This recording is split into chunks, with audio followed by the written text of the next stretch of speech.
Assalamualaikum warahmatullahi wabarakatuh, teman-teman sekalian. Di sesi yang keempat di mata kuliah pemasaran jasa kali ini kita akan membahas mengenai bagaimana menyeimbangkan permintaan dan penawaran, di mana diharapkan teman-teman mampu menjelaskan mengenai yang pertama fluktuasi kapasitas produksi, yang kedua mengenai pola permintaan, yang ketiga menjelaskan mengenai strategi pengelolaan kapasitas dan permintaan, dan yang keempat adalah strategi antrian. Nah, mungkin teman-teman sudah bisa mengunduh materi kita pada kali ini, di mana materi diinisiasi modul 5, itu kita akan membahas mengenai penyeimbangan antara permintaan dan penawaran. Nah, permintaan dan penawaran ini sering perbedaan permintaan dan penawaran terhadap sebuah produk itu sering terjadi, karena ya di masa yang akan datang itu kan kita tidak bisa menerka ya, memprediksi juga apakah akan terjadi lonjakan permintaan atau malah sebaliknya akan terjadi penurunan permintaan. Nah, di mana dalam sebuah perusahaan biasanya ya pada umumnya itu mereka menghasilkan sebuah produk itu sudah ditentukan berapa jumlahnya. Ya, misalkan dalam satu hari itu mereka bisa menghasilkan jumlah produk itu sebanyak 100 produk gitu. Jadi sudah ditentukan. Nah, biasanya mereka menentukan ini awalnya mereka menentukan ini karena ya permintaan emang sebanyak 100 produk itu aja. Jadi mereka mencoba untuk memenuhi kebutuhan para konsumen yang 100 orang tersebut. Nah, kita tidak, seperti saya bilang tadi, tidak tahu di masa yang akan datang mungkin produk kita ini menarik atau menjadi disukai, otomatis permintaan terhadap produk kita itu akan melonjak.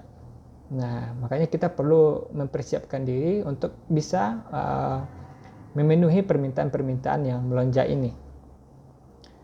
Nah, karena kalau tidak dipenuhi ada beberapa efek negatifnya ya. Yang pertama itu adalah kita dicap sebagai perusahaan yang tidak mampu memenuhi kebutuhan konsumen. Yang kedua, konsumen tentunya akan beralih kepada pesaing. Dan otomatis yang ketiga, kalau mereka lebih menyukai produk-produk pesaing, otomatis konsumen kita akan beralih kepada produk pesaing. Jadi efeknya itu sangat berbahaya ya bagi sebuah perusahaan.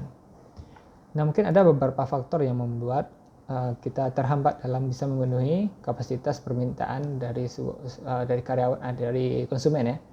Yang pertama itu adalah waktu, yang kedua adalah karyawan, yang ketiga adalah peralatan, dan keempat itu fasilitas. Nah, keempat hal ini biasanya itu saling tumpang tindih ya. Misalkan waktu itu kan biasanya dalam satu hari kerja itu mungkin 8 jam sampai 10 jam ya. Nah, kan itu sudah ditentukan waktunya. Nah, biasanya dalam 10 jam kerja itu bisa menghasilkan yang tadi produknya 100 buah ya. Nah, sekarang karena permintaan melonjak, otomatis waktu yang untuk 10 jam ini nggak cukup lagi ya untuk menghasilkan kelebihan-kelebihan dari permintaan. Nah, bagaimana caranya? Nah, biasanya perusahaan akan mengambil langkah yaitu menambah jam kerja dengan imbalan memberikan uang lembur kepada para karyawannya. Nah, yang kedua, karena karyawannya terlalu sedikit, ya mungkin karyawannya terlalu sedikit, itu bisa membuat ya proses menghasilkan sebuah produk yang bisa memenuhi kebutuhan atau permintaan dari konsumen itu juga terhambat ya. Makanya yang harus dilakukan itu adalah menambah jumlah karyawan, atau bisa juga dengan cara merekrut karyawan paruh waktu.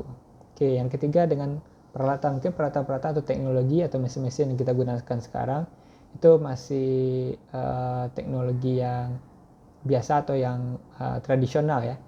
Nah, biasanya kalau yang hal seperti itu kan menghasilkan produk ya emang sesuai dengan target yang biasanya kita laksanakan. Sekarang dengan menggunakan peralatan-peralatan yang terbaru, teknologi-teknologi yang terbaru, karena terciptanya teknologi yang terbaru itu adalah untuk memperbaiki teknologi-teknologi yang lama, sehingga otomatis hasil dari teknologi yang baru itu akan lebih baik daripada teknologi yang lama. Nah, makanya yang harus dilakukan itu adalah membeli peralatan-peralatan atau teknologi atau mesin-mesin yang baru yang bisa menghasilkan produk yang bisa memenuhi kebutuhan-kebutuhan seluruh permintaan. Sama juga dengan yang keempat itu fasilitas-fasilitas yang ada dalam sebuah perusahaan itu juga membatasi namanya memenuhi kebutuhan dari permintaan para konsumen ya. Oke. Nah, teman-teman juga bisa melihat hal-hal yang lainnya.